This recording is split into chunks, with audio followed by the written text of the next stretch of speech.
Um plano perverso para tomar a vinha de Nabote. A vinha de Nabote é uma história registrada em 1 Reis 21. Um estudo bíblico sobre a vinha de Nabote destaca o modo perverso com que Acabe e Jezabel se apoderaram da herança de um homem justo e temente a Deus. Mas antes de nós iniciar esta jornada bíblica, peço que se inscreva no canal, deixe seu gostei e compartilhe este vídeo. A Bíblia diz que um homem de Jezreel, por nome de Nabote, possuía uma vinha que ficava ao lado do palácio do rei Acabe. Jezreel ficava localizada a cerca de quase 40 quilômetros ao norte de Samaria, que era a capital do reino de Israel. Então essa propriedade de Acabe era um segundo palácio, uma espécie de residência de verão. Certo dia, Acabe pediu que Nabote lhe cedesse a sua vinha, já que ela estava ao lado de sua casa em Jezreel. Inclusive, o rei Acabe tentou negociar a compra da vinha, prometendo dar a Nabote outra vinha melhor, ou pagar-lhe em dinheiro o que lhe fosse justo. Nabote explicou para Acabe que não podia fazer um acordo com ele, porque sua vinha era herança de seus pais. O rei Acabe ficou muito desgosto e indignado por não ter conseguido ficar com a vinha de Nabote. Ele ficou tão abatido que nem queria se alimentar. Foi então que Jezabel viu a situação de Acabe e lhe perguntou o motivo de sua tristeza. Acabe explicou que era porque sua proposta pela vinha de Nabote havia sido recusada. Mas Jezabel pediu que ele se alegrasse, pois ela lhe daria a vinha que ele tanto desejava. Tão logo Jezabel pôs em prática seu plano maligno para conseguir obter a vinha de Nabote. Ela escreveu cartas em nome de Acabe e enviou ao anciãos e aos nobres da região. A carta, que havia sido selada com o sinete real, convocava um jejum e ordenava que Nabote fosse trazido à frente do povo. Com isso, Jezabel estava provocando grande apreensão entre os habitantes de Jezreel.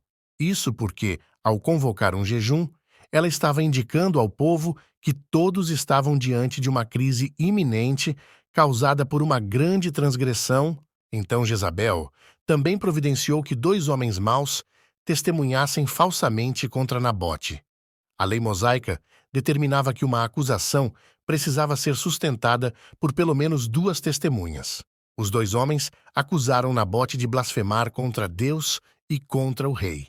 A pena para quem amaldiçoasse a Deus era a morte por apedrejamento. E foi assim que aconteceu. Após ter sido acusado falsamente, Nabote foi levado para fora da cidade e foi apedrejado até a morte.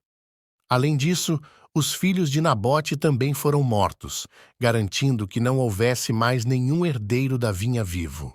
Quando Jezabel recebeu a notícia de que Nabote já estava morto, logo ela foi avisar a Acabe que a vinha de Nabote agora poderia ser tomada. Então, rapidamente o rei de Israel se levantou e foi tomar posse da vinha.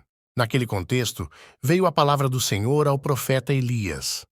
Deus ordenou que o profeta fosse se encontrar com Acabe e denunciasse o seu pecado. Através do profeta, Deus anunciou que no mesmo lugar em que os cães lamberam o sangue de Nabote, também lamberiam o sangue de Acabe, bem como Jezabel também seria devorada por cães dentro dos muros de Jezreel. Deus ainda prometeu acabar com a linhagem de Acabe. Deus falou que o mesmo que aconteceu com a casa de Jeroboão haveria de acontecer com a casa de Acabe. Quem morresse na cidade seria comido por cães, e quem morresse no campo seria comido pelas aves do céu. Diante das palavras de juízo divino trazidas por Elias, Acabe mudou de atitude.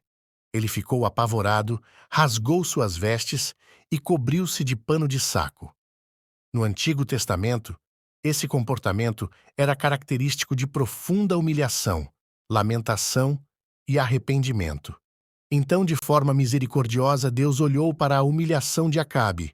Por isso, ele resolveu adiar por uma geração o seu juízo sobre a casa de Acabe. Isso significa que o rei não viveria para ver o fim de sua dinastia em Israel. Isso haveria de acontecer nos dias de seu filho Jorão, que morreu no campo que havia pertencido a Nabote. Apesar disso, a sentença de uma morte desonrosa tanto para Acabe quanto para Jezabel foi cumprida. Por que a vinha de Nabote não podia ser vendida? Nos povos cananeus, vizinhos dos israelitas, um rei podia confiscar qualquer terra de seu reino. Isso porque, nessas nações pagãs, todo o território pertencia à família real e era apenas confiado aos súditos. Mas em Israel, isso era completamente diferente. Deus era reconhecido como o verdadeiro proprietário de toda a terra. Os israelitas eram vistos como mordomos que simplesmente administravam aquilo que graciosamente tinham recebido de Deus. Acabe caiu exatamente nesse erro. Consequentemente, instigado por sua esposa, ele transgrediu a lei de Deus em todos os sentidos. Na história da vinha de Nabote, por exemplo, ao lado de Jezabel, Acabe não conseguiu controlar sua cobiça, encorajou o falso testemunho contra Nabote, foi cúmplice de seu assassinato e, por fim, roubou aquilo que não lhe pertencia. Ao tomar posse da vinha de Nabote, Acabe não estava defraudando apenas a casa de Nabote, mas estava roubando as terras que originalmente pertenciam a Deus. Além disso, o modo como tudo foi feito indica que Acabe e Jezabel usaram a lei de Deus de forma distorcida e aplicada a satisfazer seus desejos pecaminosos.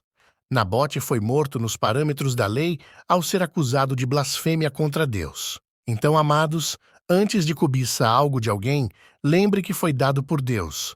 Então, faça por merecer e seja grato por tudo e que vocês tenham uma vida abençoada. Até a próxima.